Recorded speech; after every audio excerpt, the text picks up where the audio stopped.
Okay, contracts, operations, and jobs can be picked up from any police station or criminal base depending on what team you're on. They would give season XP in cash. 3 key points I'm going to go over. Map utilization. 90% of Jailbreak map is just driving space. These missions would make the suburbs, the ocean, and the radio station meaningful. We'll get to the radio station later. 2, the downtime solution. It keeps player engagement high during the 3 to 5 minute gaps between major robberies. 3, season progression. Linking these to season XP makes the season pass feel more interactive and less like a chore. Okay, now I want to start with the criminal jobs, and there's like 8 of these, and then 8 police operations, and then there's 3 prisoner tasks. Okay, so the criminal jobs. Number 1, the vandal. Vandalize a police station. This could be done with a mini game.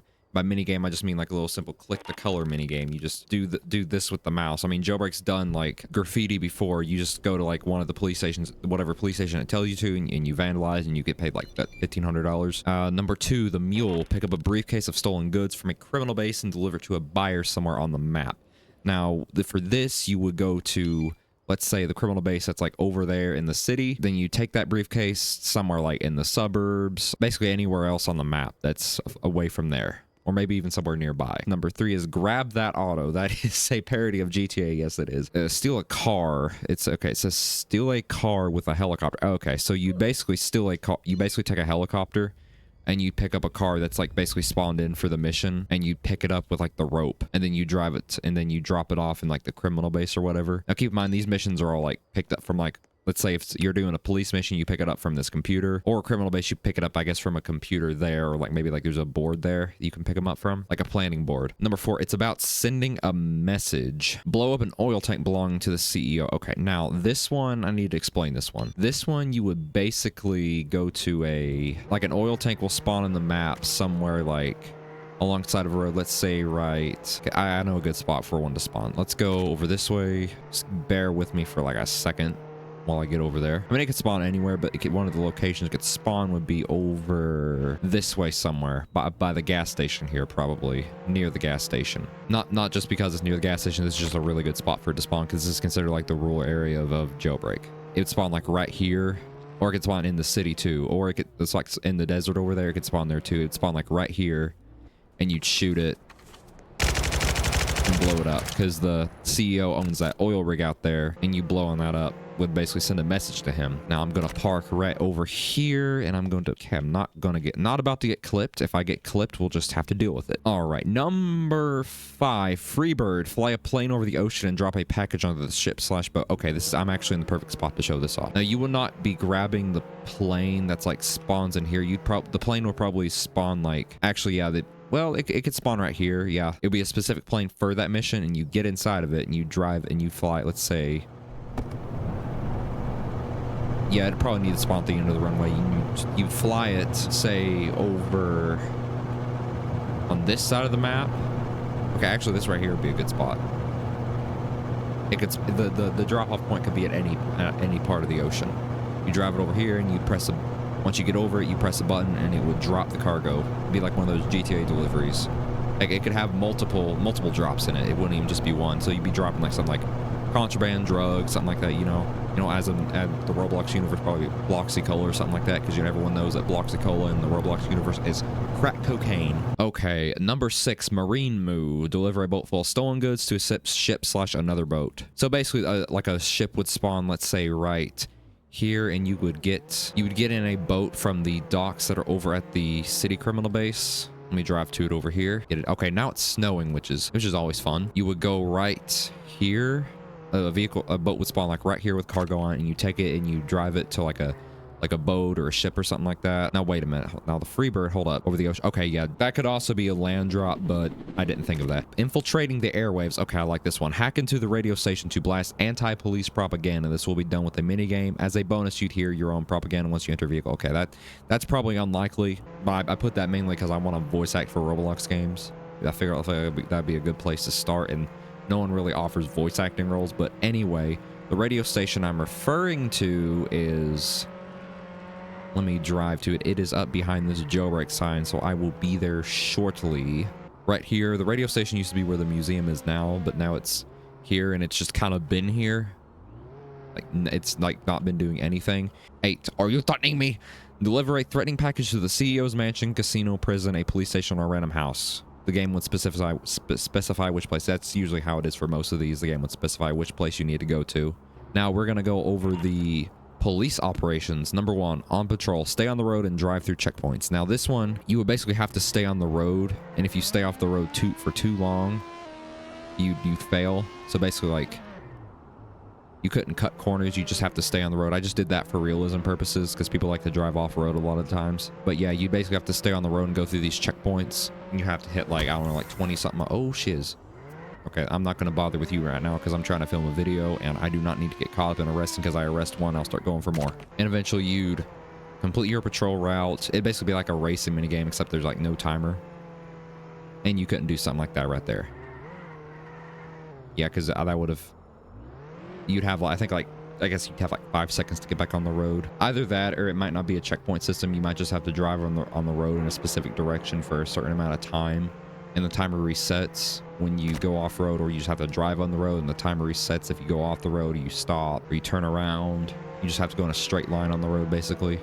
Or you can take turns, obviously. Don't mind me. He got bubble trail. He's got the bubble trail too, because I got the bubble trail. I like the bubble trail. Okay, now let's go. What should we do next? What's the next one? Okay. Coast Guard. Patrol the water by driving a boat through checkpoints. Okay, that's basically the same thing as that, except it's checkpoints. 3. Insurance. Secure a briefcase of stolen goods from a criminal base and deliver it to a police station. The game would select a specific one, like with the bank truck. Now, a lot of these, like, infiltrate criminal base ones are going to be a little bit more interesting now that they've added the criminal key card. Which, I mean, like, you can get into the city criminal base just fine with by using a helicopter. So it's likely that the only infiltration missions will happen at that one. However, I do believe you can still crash through the wooden planks at the volcano base. Let me actually try that out. Let me give it a shot. It should be possible still. However, kind of inconvenient. However, it would make sense if the police will not infiltrate this base. Yeah, you can, but it would be interesting if the police didn't really infiltrate this base, because it makes it more secret.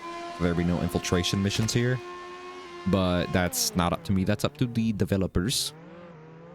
Plus, you could maybe be able to choose which base you want to go to. You could set preferences or something like that. But I don't know. I don't know how complex this can get. Yeah, and you basically go in there, you steal the briefcase and deliver to a police station. Briefcase stolen goods. And then we have Donut Ask Me. Meet a contact at the donut shop and give them a password, which will be a random string of numbers and letters the police has to enter.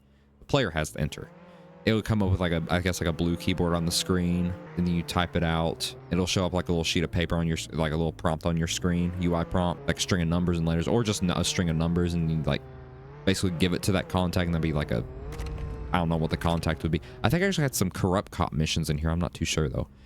But anyway, have road crimes, impound a vehicle. You basically just find a vehicle that's like parked on the road, and these wouldn't be like vehicles that you can spawn like by, you know, like that vehicle over there.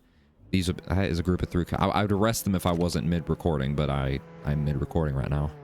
I also don't want to get it called a dirty camper. Actually, I don't care about that. I've been told to off myself because I arrested someone in this game. This game is brutal. Number 6, the eavesdropper. Plant a listening device at a criminal base. Now this is basically like, I mean, you basically have to infiltrate a criminal base like with the other one, and then you plant a listening device. A lot of these are very simple. Number 7, the white hat. Hack into the CEO's mansion to install spyware. This will be done with a minigame. Pretty self-explanatory. 8, undercover. Retrieve intel from an undercover cop. Now this would be like an NPC that you could find in the city in like an alleyway somewhere, or in a suburb near a criminal base, out in the woods somewhere. It could be like a Where's Waldo type situation where you got to find the guy in a certain area. Except it wouldn't really be Where's Waldo because there will only be one guy. But yeah, there's Arnold. Oh, now onto the fun ones. Prisoner tasks. Now only have 3 of these. Now the police ones, they're called police operations. The criminal ones are called criminal jobs. And now we have the prisoner tasks. Because we need more to do inside the prison. Okay, number 1, contraband. Stash illegal items somewhere for an escapee. So basically, I'm actually just going to go ahead and switch teams to do this one. You would pick up a mission from, let's say, maybe the guy that's down in the jail cell down there, because him just giving you random stuff, that don't cut it. IMO. So glad they brought that back. And then you basically take it and stash it in like a trash can. Let's say it's like, oh, you could also stash it in one of these. Actually, probably better stash it in like one of the trash cans that are around the map. And now number 2, the messenger. Deliver a code from one area of the prison to another. That would be like the donut one. Except they're probably like a 4-digit code. Maybe a key. Maybe it'll be like a keyword, a code word, or like a single word. It's like a message. It's a signal. And now number 3, the inside man. Steal a hard drive from inside the guard room and take it to the corner of the courtyard and hold E to throw it over the wall. You go into the visitors section here. This should be unlocked. I don't actually think that this is unlocked at all times of the day, but every time I've tried to get into it, it's been unlocked. And then you would steal something from probably like this desk, maybe one of these desks, and you grab it, then you run it out. Keep in mind, this is a hard drive or maybe an SSD. Probably better to make an SSD drive. One of those external SSD drives or USB, I don't know. It'll have like information on it, basically lore. That's lore-wise. It's the lore explanation for it. And then you take it over. I specifically decided this wall over here, probably the best wall to do it. It's furthest. It's also got some high ground up there, and then you hold E like right here to throw it. Or it could even be have like a throw animation with like a little archway thingy. But yeah, now I got 2 little more tidbits of mission info. Some more info. Missions would pay between $1,500 and $5,000, depends on the difficulty. So the high difficulty ones that we consider like high risk or something like that, they pay $5,000. And the really simple ones, they pay like $1,500. Then it said, then once 3 missions are complete, a 10-minute cooldown begins. That's kind of in line with the robbery system, basically. But yeah, that is the concept. I've got all the details I can think of. I wrote all this down a good few months ago, a couple months ago, something like that. Forward this video onto the Badimo, Bad CC, Asimo tank, Epic Tank and Asimo, they're the main devs. So I guess just forward it onto them. Goodbye, everyone. I remember you